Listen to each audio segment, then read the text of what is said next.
In a small village, Mana and Buntai were two friends who always got into some mischief. One day, they decided to ring the village's biggest bell to surprise everyone. They both grabbed the rope and pulled it with all their might. The bell rang, startling the entire village, but instead of the bell, a box of laddus fell with a thud. Mana and Buntai thought, "Hey, this is amazing." They started eating the laddus. Just then, the village head arrived and asked, "What's going on here?" Mana replied, "Chief, we are offering sweets." The chief laughed and said, "Oh dear, these are the laddus for tomorrow's wedding.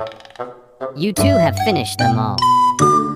Everyone burst into laughter, and Mana and Buntai felt embarrassed. The villagers forgave them and arranged for new laddus for the wedding.